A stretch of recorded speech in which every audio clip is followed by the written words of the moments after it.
The news is that Jeffrey Wright is in talks to play Commissioner Gordon in the Matt Reeves Batman movie starring Robert Pattinson.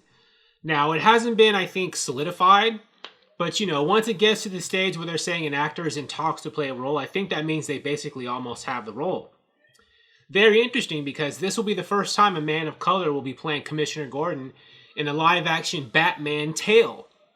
I mean, we've already seen reports that they were initially looking for Mahershala Ali to play Commissioner Gordon, but things didn't work out, or maybe he got offered Blade 2 as well, but he decided to do that because, and understandably so, he thought it would be more enticing to be the lead character in his own action series, you know, rather than playing a prominent supporting character in somebody else's, you know, action series, right? Commissioner Gordon is, you know, one of the people who play second fiddle to Batman. So, you know, Mahershala Ali was like, I'll be in my own movies, thanks, starring in my own films. You know, I'm not taking that. But, you know, very interesting. You know what this means, right? If Commissioner Gordon's a man of color, you know, a black man, that means that Batgirl, Barbara Gordon's either going to be, you know, a black girl or, you know, a biracial girl, which would be, like, huge. And I'm for it. I give it the thumbs up. Jeffrey Wright is also a very talented actor, right? I've seen him, I can't remember the names of everything he's been in I've seen. One of the earliest things I saw him in, I think it was him, was in that Shaft reboot with Sam Jackson. He was like the main, well, one of the main villains. The other villain was, of course, Christian Bale, who, you know, was also Batman, one of the famous Batmen. But, you know, Jeffrey Wright was another bad guy character in that movie, I think. So, yeah, he'll be, talent-wise, he's a big, you know, get for this movie.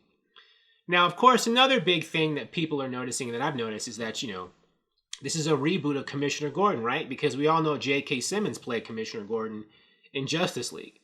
So if this is a different Commissioner Gordon, does that mean that this Batman takes place, as many people have said, in its own separate continuity from the rest of the DCEU?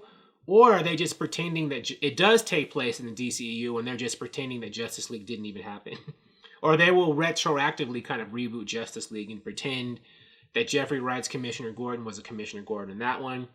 Because, you know, I'm sure that Warner Brothers will do a Justice League movie again someday. And they're not going to hire all new actors to play, you know, the members of the Justice League. They will use the same Batman in this movie, the same Wonder Woman and Gal Gadot, the same Jason Momoa, the same Aquaman played by Jason Momoa. It would be nonsensical for them to recast everybody for Justice League and leave them in their own movies, right? So I hope that this means that, you know, Batman will still take place in the connected DCEU, but, you know, they're just acting like the old Justice League movie didn't happen. It's not that I don't want them to acknowledge Justice League. I just think it would be ridiculous for them to have these characters not interact, right?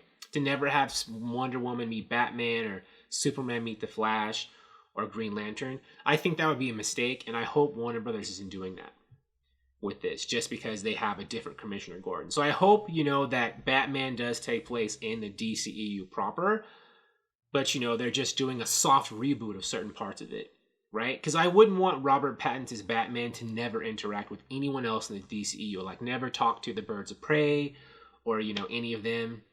I think that'd be bad, or the Suicide Squad. They all need to be together, right? So, you know, I'm hoping that that's what Jeffrey Wright's casting mean, and it doesn't mean that Batman is going to be in his own corner and never talk to anybody else. Because I think I'd be sad, you know? If these characters can exist together in the comics, why can't they do it in the movies too? Warner Brothers can make it work if they wanted to. But what do you think? I give Jeffrey Wright's casting a thumbs up, but how do you feel about it? Thank you for watching. If you like this video, please like it on YouTube and subscribe to the channel, because I appreciate your viewership, and I'll talk to you soon. Bye.